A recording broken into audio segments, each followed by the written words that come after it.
Hello students, आज हम लोग करने जा रहे हैं क्लास सिक्स का चैप्टर सिक्स रूरल एडमिनिस्ट्रेशन। तो चलिए शुरू करते हैं। सबसे पहले यहाँ पर एक स्टोरी के थ्रू आपको चैप्टर का इंट्रोडक्शन दिया गया है। Mohan is a farmer. His family owns a small agricultural field which they have been farming for many years. Next to his field is Raghu's land, which is separated from his by a small boundary called a band.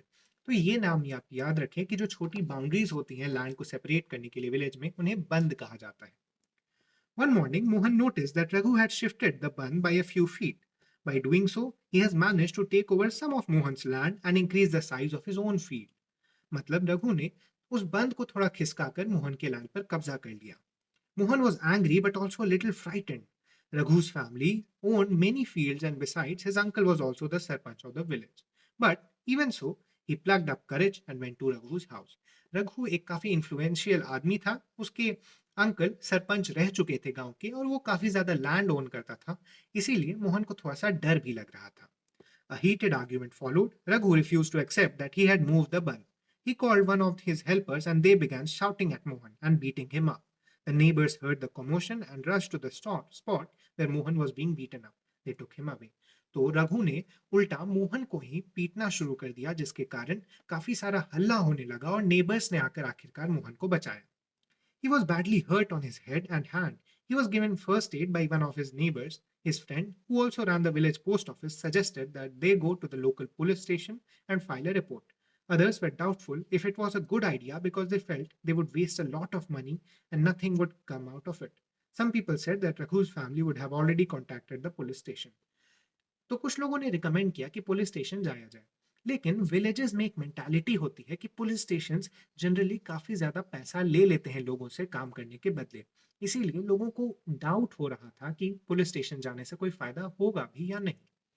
After much discussion it was decided the Mohan would go to the police station along with some of the neighbors who had seen the incident. कुछ neighbours का भी साथ जाना इसीलिए जरूरी था ताकि वो लोग गवाही दे सकें कि सच में रघु के लोगों ने इसे मारा है। Area of the police station. On the way to the police station, one of the neighbors asked, "Why don't we spend some money and go to the main police station in the town? It's not a question of money. We can register the case only in the police station because our village comes in its area of work." ये समझना जरूरी है क्योंकि हर police station का एक specific area होता है जहां वो काम करता है। जो पुलिस डिपार्टमेंट होता है उसने डिवाइड की होती है हर विलेज और टाउन की लैंड अलग अलग पुलिस स्टेशन के अंडर। ये पोस्ट ऑफिस सिस्टम में भी देखा जाता है, जहां अलग अलग पोस्ट ऑफिस अलग अलग पिन कोड्स को हैंडल करता है। Every police station has an area of control. All persons in that area can report case or inform the police about any theft, accidents, injury, fight, etc. It is the responsibility of the police of that station to inquire, to investigate, and take action on the case with in its area. किसी भी police का काम क्या होता है इसके बारे में यहाँ डिस्कस किया गया है कि पुलिस स्टेशन में जाकर चोरी और बाकी जो क्राइम्स होते हैं उनके बारे में रिपोर्ट लिखाई जा सकती है, और उस एरिया की पुलिस का काम होता है कि वो इन क्राइम्स के खिलाफ कुछ एक्शन ले। The work at the police station. When they reached the police station, Mohan went to the person in charge, station house officer or SHO, and told him what had happened. आप ये याद रखें कि किसी भी police station के जो head होते हैं उनको SHO मतलब स्टेशन हाउस ऑफिसर कहा जाता है। He also said that he wanted to give the complaint in writing. The SHO rudely brushed him aside, saying that he couldn't be bothered to waste his time writing down minor complaints and then investigating them. Mohan showed him his injuries, but the SHO did not believe him. जो SHO थे police के, उसने उसे दूर हटने को कहा। तो होता क्या है कि कभी कभी पुलिस के पास काफी जरूरी केसेस भी होते हैं जो कि काफी सालों से पेंडिंग होते हैं। तो पुलिस जनरली ऐसे केसेस को सुनना नहीं चाहती जो छोटे फार्मर्स लेकर आते हैं। उसी के बारे में यहाँ पर दिखाया गया है। ये चीजें खासकर रूरल एरियाज में ज्यादा प्रेवेलेंट देखी जाती हैं। Mohan was puzzled and did not know what to do. He was not sure why his complaint was not being recorded. He went and called his neighbors into the office. They argued strongly that Mohan had been beaten up in front of them, and had they not rescued him, he would have been injured very seriously. उसने बाकी लोगों को बुलाया और बाकी लोगों ने कहा कि हाँ हाँ, मोहन को काफी ज्यादा पीटा गया था और उसके खिलाफ मतलब जो रघु के खिलाफ कंप्लेंट होनी ही चाहिए। They insisted that the case be registered. Finally, the officer agreed. He asked Mohan to write down his complaint and also told the people that he would send a constable the next day to investigate the incident. इसी के साथ उसने complaint लिख ली और उन्हें भरोसा दिया कि वो एक कांस्टेबल को भेजकर इन्वेस्टिगेशन शुरू कराएगा। Maintenance of land records. अगला हम लोग लैंड रिकॉर्ड्स के बारे में आते हैं। You saw that Mohan and Raghu were arguing heatedly whether the common boundary of their fields had been shifted. जिसे बंद कहा गया था, उस बंद को शिफ्ट किया गया था या नहीं, इस पर वो दोनों झगड़ा कर रहे थे. Isn't there a way by which they could have settled the dispute in a peaceful manner? Are there records that show who owns the land in the village? Let's find out how this is done. Measuring land and keeping land records is the main work of the पतवारी. आप ये word भी याद रखें कि पतवारी का काम होता है किसी भी एरिया के लैंड रिकॉर्ड्स को मेंटेन रखना. The patwari is known by different names in different states. In some villages, such officers are called लेखपाल. लेखपाल आप इसे रिलेट कर सकते हैं कि जो लेखन से रिलेटेड हो, माने लेखा जोखा रखता हो लैंड का. In others, कनुंगु और कर्मचारी और village officer etc. We will refer to the officer as Patwari. Each Patwari is responsible for a group of villages. The Patwari maintains and updates the records of the villages. यही पतवारी कुछ villages के लिए responsible होता है और वहाँ के सभी records इसी को maintain करने होते हैं. The map and the corresponding details from the register on the next page are small part of the records kept by the Patwari. The Patwari usually has ways of measuring agricultural fields. In some places, a long chain is used. In the above instance, the Patwari would have measured both Mohan's and Raghu's field and compared them with the measurement on the map. If they did not match, then it would be clear that the boundary of the field had been changed. तो पतवारी के पास exact measurements होते हैं उस land के. ये measurements जब भी कोई डिस्प्यूट उभर कर आता है तो इन्हीं मेजरमेंट्स को चेक किया जाता है कि क्या ये पतवारी के पास जो मेजरमेंट्स मौजूद हैं उनके अनुसार हैं या फिर उनसे कुछ अलग है. The Patwari is also responsible for organizing the collection of land revenue from the farmers and providing information to the government about the crops grown in the area. तो आपने देखा होगा आपकी बुक्स में कभी कभी ये मेंशन रहता है कि इस एरिया में वीट उगाया जाता है, इतना वीट उगाया जाता है और इस एरिया में पैडी, इतने लैंड पर पैडी उगाई जाती है. ये सारा रिकॉर्ड पतवारी ही मेंटेन करता है हर विलेज में, जो कि बाद में वो गवर्नमेंट को भेजता है ताकि गवर्नमेंट उन रिकॉर्ड्स को यूज कर सके. Farmers may change the crops grown on their fields or someone may dig a well somewhere. So, and keeping track of all this is the work of revenue department of the government. Senior people in this department supervise the patwari's work. तो जो revenue department होता है government का, वो इन चीज़ों को देखता है कि कौन सी क्रॉप उगाई जा रही है, कितना लैंड हो रहा है, और वही वहाँ के एक सीनियर ऑफिसर ही पतवारीज के वर्क को सुपरवाइज करते हैं. यहाँ पर एक रिकॉर्ड का एग्जाम्पल दिया गया है. यहाँ आप देख सकते हैं area in hectare, name of owner, father और हस्बैंड्स नेम, एड्रेस. तो नेम ऑफ ओनर के साथ साथ फादर और हस्बैंड्स नेम ये जनरली वुमेन के केस में यूज किया जाता है, जहां वुमेन के हस्बैंड का नाम भी मेंशन किया जाता है पतवारी के रिकॉर्ड्स में.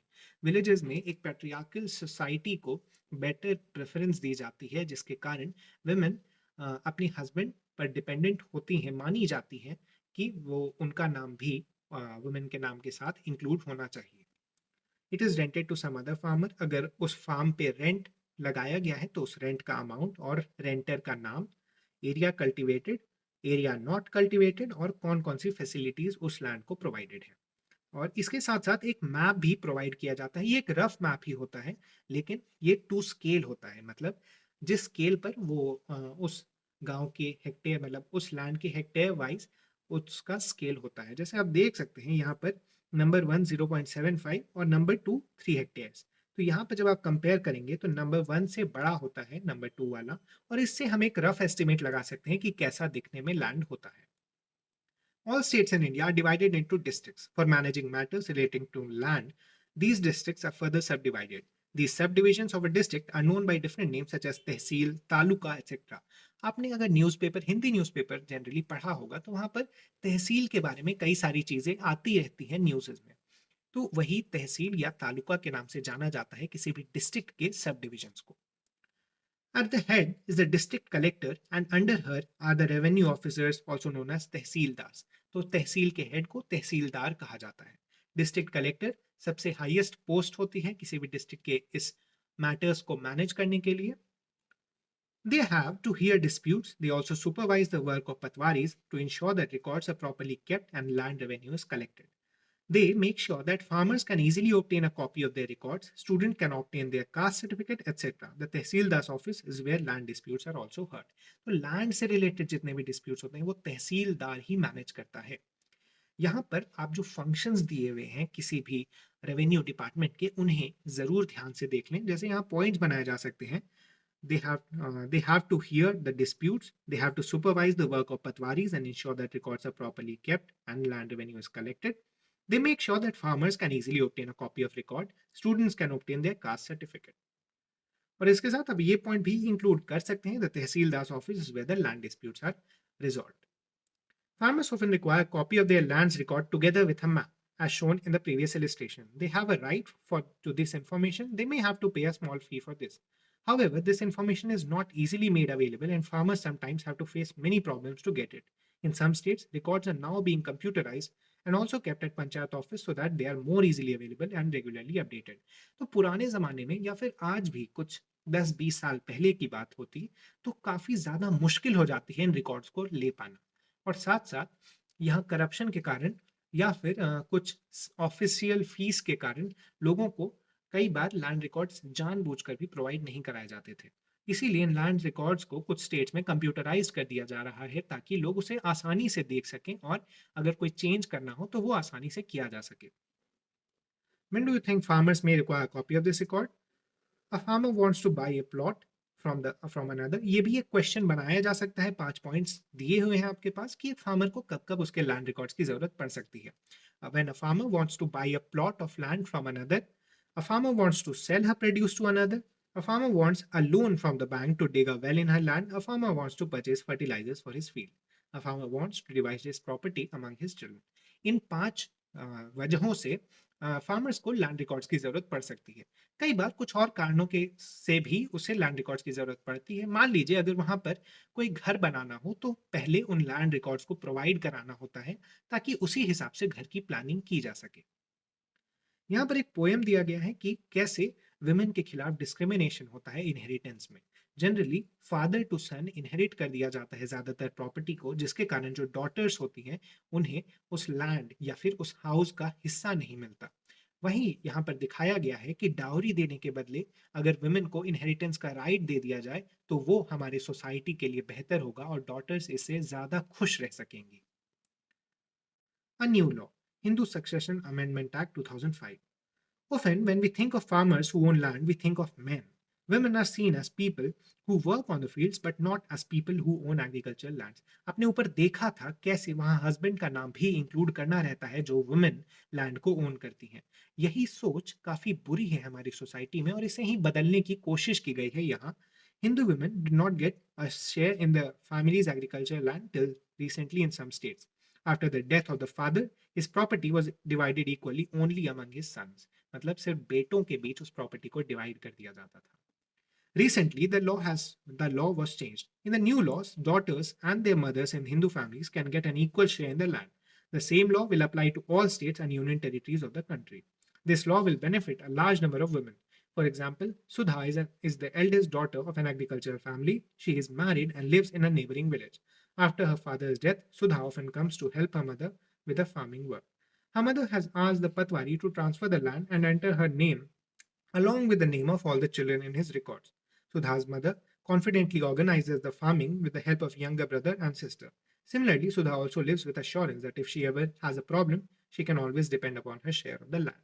तो लैंड की ओनरशिप काफ़ी ज़रूरी होती है अश्योरेंस के लिए कि कभी मान लीजिए किसी क्राइसिस के टाइम वो उस लैंड को बेचकर या फिर मॉर्टिगेज कर कर कुछ पैसा ले सकती है बैंक से अपनी क्राइसिस को खत्म होने तक।